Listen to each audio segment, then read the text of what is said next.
Hey everybody, Jake and Gino here, and today we're discussing how to establish your investment criteria. Gino, I've said it a million times, clarity will set you free as a multifamily entrepreneur. That's what we are. We are multifamily entrepreneurs.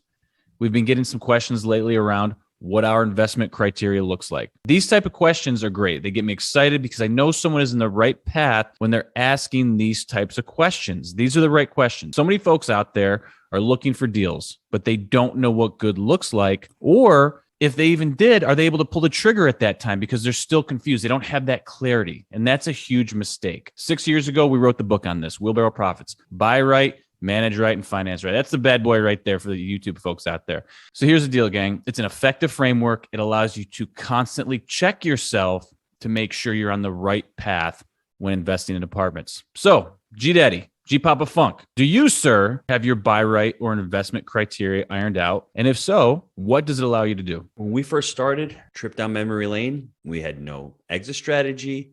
We had no understanding of market cycles. We had no money. We were out there just looking for deals. What's a deal? And the funny thing is, when most students start in the Jake and Gino community, they're looking for deal flow. And I say time out. We need to learn the fundamentals. The first thing about when you're looking John for Madden, deals, it's all about blocking up front, baby. Sorry. Shout out to John Madden. It's Great true. Career.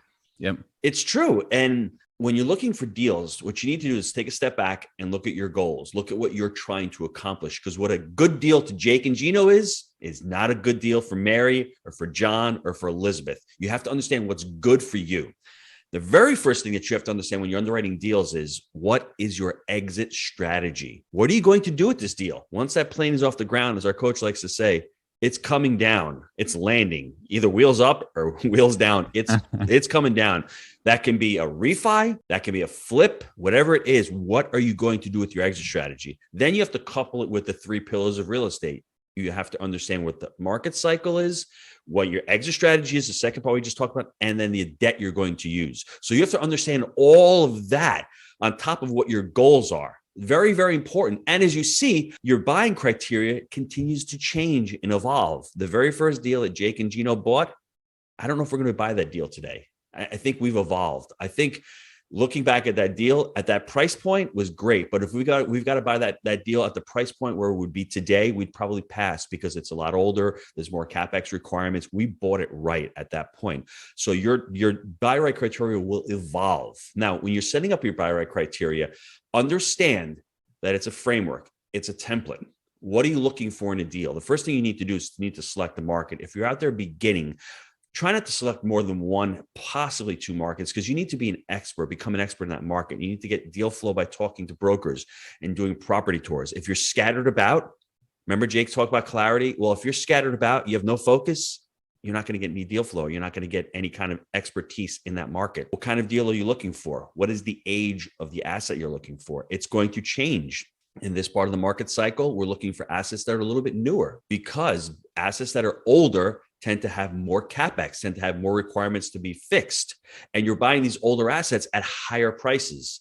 Now, if you can buy those older assets at a great price when you're buying right, then you can take a chance at it. But remember, an old asset will still be older 10 years from now. It'll even be older. So make sure you're buying it right and you're estimating and you're budgeting it properly. That's one of the biggest mistakes that investors make. The next part is, where are you buying it? Make sure you understand the median income of the market of where you are. Does it satisfy your requirements? If you're buying a C property for affordable housing, are they earning enough income to be able to afford that rent? Is there rent growth there also? Is there ability to raise rents in the future in that market? I think the other things that people look at, obviously you're looking for a specific type of cap rate, number of units. How much capital do you have? Do you have partners? Are you looking for up to 10 units, up to 30 units? Are you looking for a specific type of cash on cash return? Then when you're looking at the physicality of the building, do you like brick buildings? Do you like wood construction? Do you like pitched roofs? One of the catchphrases now in the market that a lot of residents are looking for, even put in your buy right criteria, if they have washer, dryer hookups. All of these things can be very specific. And that's why you have to understand your market, because in some markets are going to be different than others. I mean, if you're down south over here in Jacksonville, there's a lot of older assets. So if you're looking for buildings in the 2000s, early 2000s, there's not very many buildings built in that time period. They're either a lot older or they're newer builds. That's why you have to understand your market. So going in there, having this all laid out, 30 unit in West Knoxville, pitch roofs, brick, constructed after the 1980s, median income of around $70,000.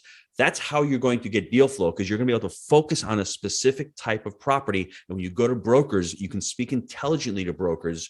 You're already postured up. They can understand what you're looking for. And when they find it, they're going to call Jake and Gino, because we've already discussed with them what we're looking for. So it's important. And once again, figure out what the exit strategy is on the deal. For Jake and Gino, we like to own these assets for the long term. We're long-term buy and holders because we are vertically integrated. Understand what type of business you're trying to build.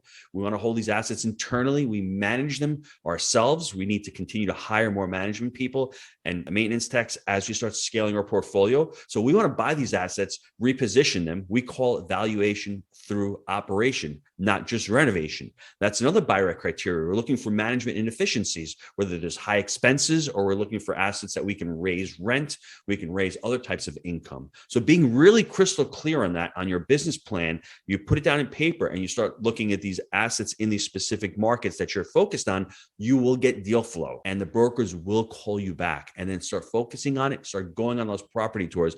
Call the brokers based on the deals that are in the market and say, I want to go on that property tour, and start looking at the assets in that market. That's great. So I think the key here is we look at two types of deals. We look at stabilized assets, right? They're in good shape. They're ready to go, cash flow from day one. And then we look at heavy renovations, times where we may go in and gut and renovate every unit. So let's just focus on the down the fairway, the stabilized asset, and we'll leave the other one for another time. Mm-hmm. But basically what Gino said was, you need on the front end, you need to know what your market is. Select your market. In the beginning, we recommend people don't get too spread out, because they're never going to become an expert by, taking on 10 markets at once. Take on one market, get to know it really well before you move on to the next one. So get your market, make sure there's, whatever your crime metrics are that you're looking for.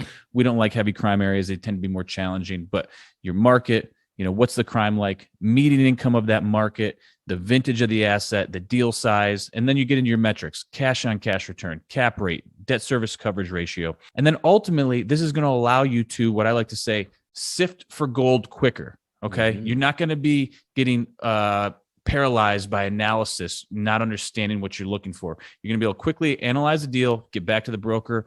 Yes, this works. No, this doesn't. That in turn, okay, you see the snowball effect now, is going to allow for better broker relationships, because they know you're a closer, they know you're quick, you're not wasting anyone's time, and you're going to be able to pull the trigger on that next deal that much quicker when you're this dialed in. So, Gino, let's see that book again. Gino at jakeandgino.com. He'll give you a free copy PDF because he's a sweetheart. I'm Jake. That's the G Daddy. We'll see you next time. Thanks, Jake.